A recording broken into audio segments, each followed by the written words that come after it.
Hello and welcome to my channel. So how are you all? I hope you are good. So now let us start with the video. Here we will do the subtopic application of determinants and matrices, okay, of chapter 4 determinants of 12th class maths. Okay, uh, here application means what? Applications means to apply. So you have to apply the concepts of determinants and matrices here. Now in the 10th class you have studied that uh, how to solve the system of linear equations in two variables, right? And you have used the method of substitution, then method of elimination, and then cross multiplication method to solve the uh, linear equations in two variables in 10th class, right? Now here also we have to solve the system of linear equations in two variables, but by the different method. Here we have to use the inverse of matrix method. Okay, so for solving the linear equations in two variables, here we have to know two definitions. So first one is called as the consistent system, right? So since we are looking at system of linear equations in two variables, so there are two definitions here. First one is the consistent system, sorry, and this is nothing but a system of equations is said to be consistent system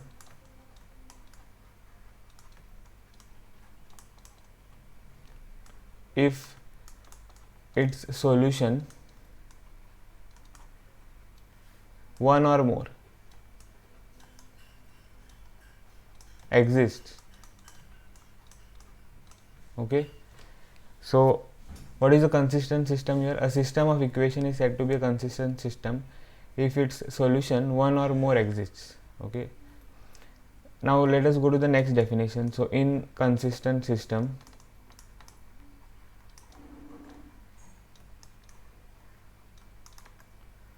so this is a system of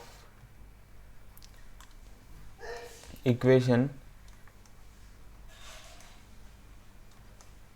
is said to be inconsistent system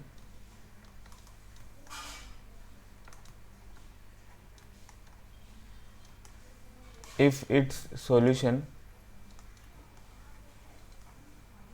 does not exist.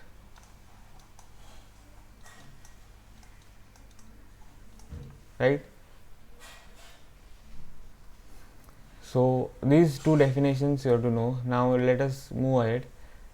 Here now we have to see the method of solving the linear equations in two variables by matrix, inverse of a matrix. Okay, this method is known as the matrix method. Matrix method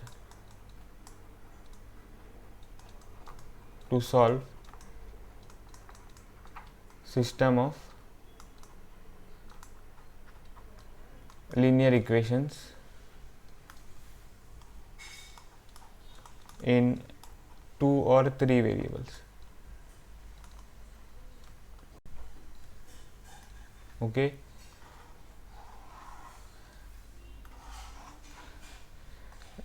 now let us here consider the system of linear equations in two variables, right, and see how the method works for linear equations in two variables.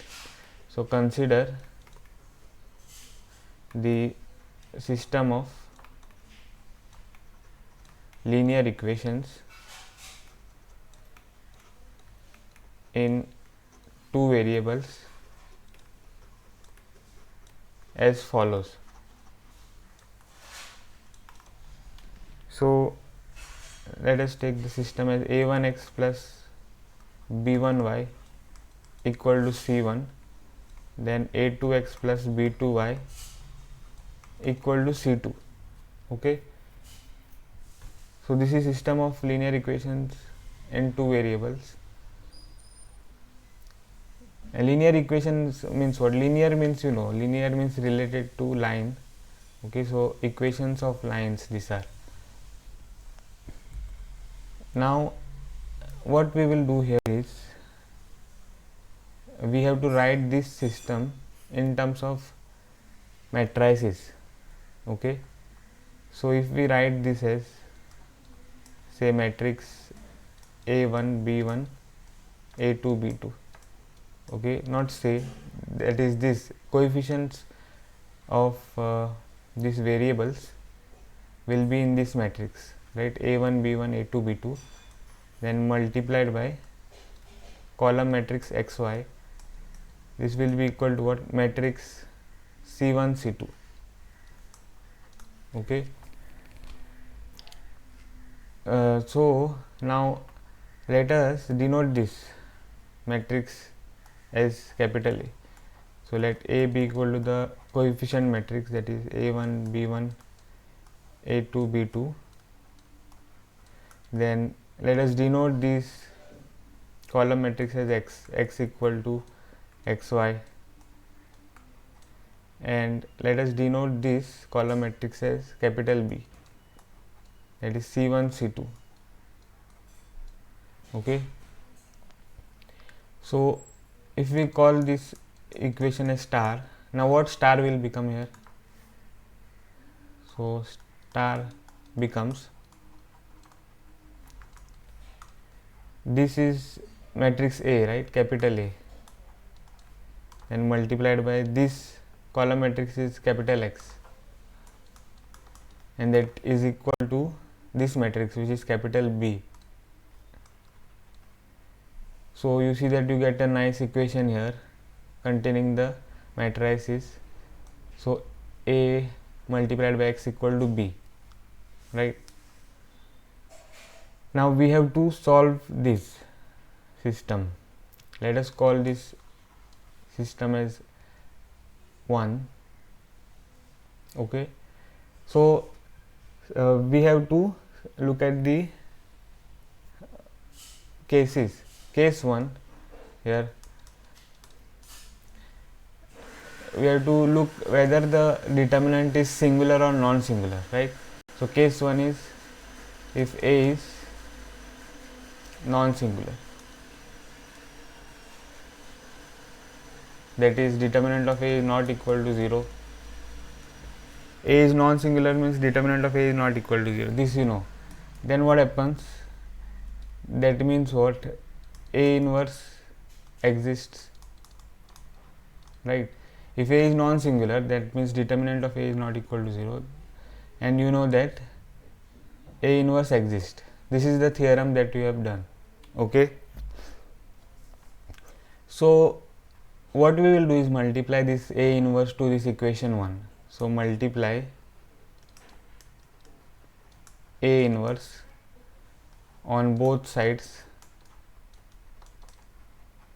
of equation 1, right? So what we will get? A inverse times Ax, and that is equal to A inverse B, right? You have multiplied A inverse on both sides of equation 1. So this will imply what? Now we can take the product of A inverse and A, that is by associative property. So A inverse times A x is equal to A inverse B. So this is by associativity.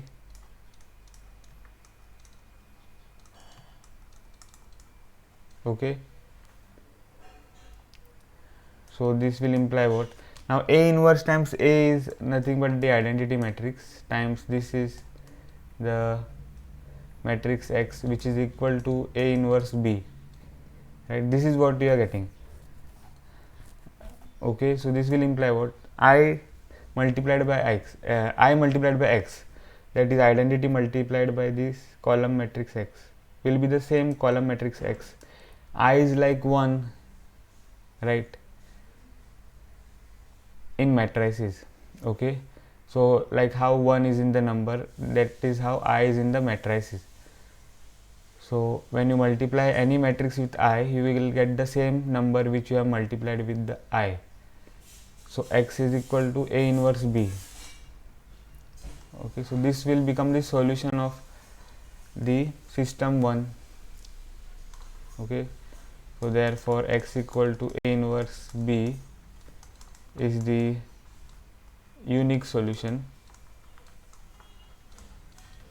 of system of equations 1, right. So you see that you are getting a unique solution, and what is that solution? Capital X is equal to A inverse B. Now we have to look at the second case. So second case is what? A is singular, right. First case was A is non-singular. Now the second case is A is singular, that is determinant of A is equal to 0, right. Okay, now here when determinant of A is equal to 0, you cannot have A inverse. A inverse doesn't exist, right. A inverse does not exist, because in the formula of A inverse what you have, A inverse is equal to 1 by determinant of A adjoint of A, right. And you see that determinant of A occurs in the denominator. So if this becomes 0, then this quantity is not defined. So A inverse will not exist if A is singular, that is determinant of A is 0.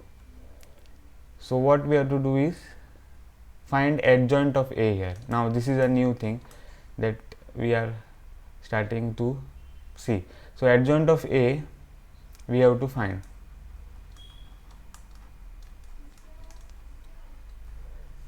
Okay, so now case A is what?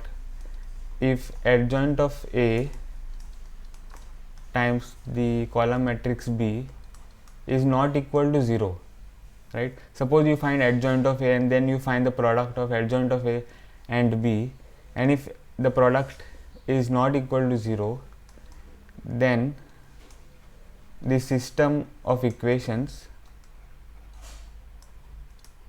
that is the system of equations 1, is inconsistent. Okay, this we can say directly. That means that is the solution of the system 1 does not exist. Okay, the solution of 1 does not exist. Now let us look at case B. If adjoint of A times B is equal to 0, if you get this, right, then what will happen? If adjoint of A times B is 0, then the system is consistent or inconsistent. Okay, the system is consistent or inconsistent, right. And how it is consistent or inconsistent? So either one will have infinitely many solutions,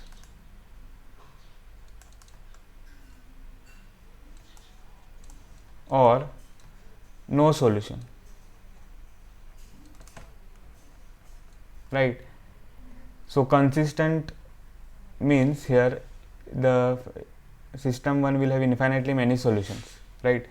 Consistent definition, you go back and recall it. It was what? The system, if it has solution 1 or more, it was said, right. So 1 or more, now here we have to just take, okay, for this infinitely many solutions. Now it is not one solution, it is more solutions. So but it becomes consistent only, right, even if it has more than one solution, it will become consistent. And inconsistent means what? No solution. This you know. Okay. So that was case B, and for case 2 it was right. So now we can solve problems. Okay, we have seen the method, now we can solve problems. So example, solve the equations, solve the system of equations, right? That is, here we have let us take 3x plus or 2x, let us take, okay, 2x plus 5y equal to, let us take here 1, and 3x plus 2y equal to 7, right? And now we have to solve this system of equations here.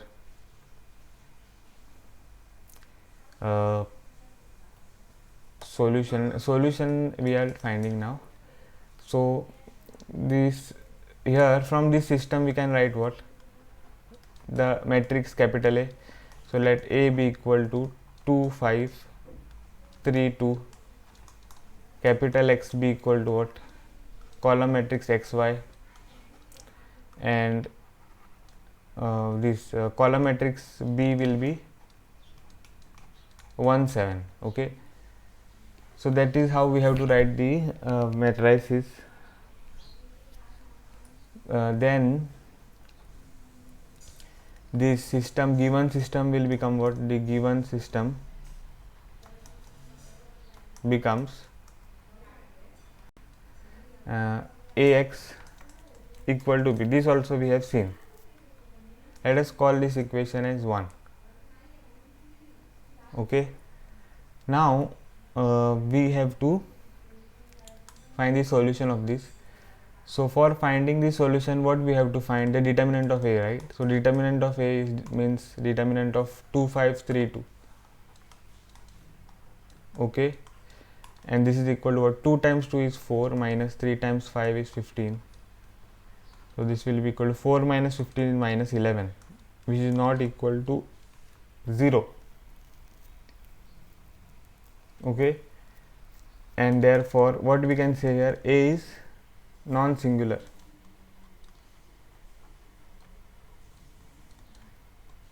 That means what?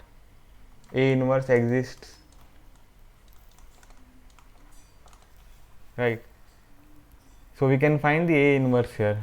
So now to find A inverse, right?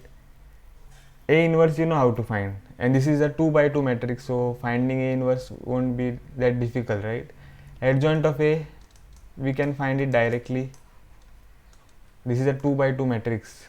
Okay, so shortcut method, you can make use of it. I mean, you have to make use of it. So 2 and 2, these elements will get interchanged. So 2 and 2, and here for this diagonal the signs of the elements will change. So 3 will become minus 3 and 5 will become minus 5, right? So what will be A inverse now? A inverse is equal to 1 by determinant of A, adjoint of A.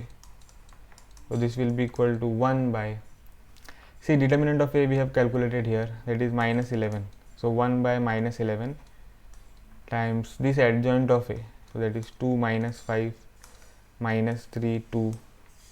Okay, now we can find the solution of the matrix. What is the solution? The solution of the system of equations 1 is given by x equal to A inverse B. Okay, So this will imply what? X is equal to A inverse you have calculated, so 1 by minus 11, and then matrix was what? 2 minus 5, minus 3 and 2, right? 2 minus 5, minus 3 and 2, and the column matrix B was 1 7. So X is equal to, we will get minus 1 by 11. Now we have to just multiply these two matrices.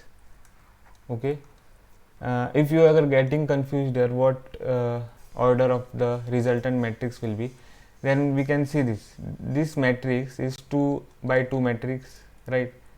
And this column matrix is 2 by 1 matrix. Okay, so can you multiply this? First we have to ask yes. Why? Because this 2 is equal to this 2. That means the number of columns of first matrix is equal to the number of rows of the second one. So we can definitely multiply these two. But what will be the order? The order will be 2 by 1. Okay, 2 by 1. That means 2 rows and 1 column. That means this is a column matrix, right? So let us multiply first row with the first column. 2 times 1 is 2, and minus 5 times 7 is minus 35. Then minus 3 times 1 is minus 3, and 2 times 7 is plus 14. Okay, so that means X is equal to 1 by minus 11, and 2 minus 35 is what? Minus 33, and 14 minus 3 is 11. Okay, 2 by 1 matrix. So this will imply X is equal to, if you now take this 1 by minus 11 which is scalar and multiply it to this matrix, what you will get? Minus 33 by minus 11, and here you will get 11 by minus 11. Okay, so this will be equal to what? Here minus and minus will become plus, and 11 ones are 11, 11 threes are 33. So 3 here, and here 11 ones are 11, 11 ones are 11. So minus 1, right? So that means what you will get? Now this capital X, you know what it is? It is column matrix XY, and this will be equal to this 3 minus 1, right? So see, we have got what? Column matrix XY is equal to column matrix 3 and minus 1. That means the corresponding entries will be equal. X equal to 3 you will get, and Y equal to minus 1, right? So this becomes the solution. So X equal to minus 3 and Y equal to minus 1 is the solution of system 1. Okay, so this is how you have to solve the problem for finding the solution of system of equations in two variables. Okay, and the method is the same for 3 by 3. Only thing, you have to find the adjoint by finding the cofactors. Here you had found the adjoint directly, right? This was the shortcut method, but in 3 by 3 you will have to calculate the cofactors and then find the adjoint. Okay, so that's it in the video. If you have liked my video, please hit the like button, and if you have not subscribed to my channel, please do subscribe to watch such videos. Okay, I will be posting many videos relating to 11th and 12th class maths. Okay, so please do subscribe, and I'll see you in the next video.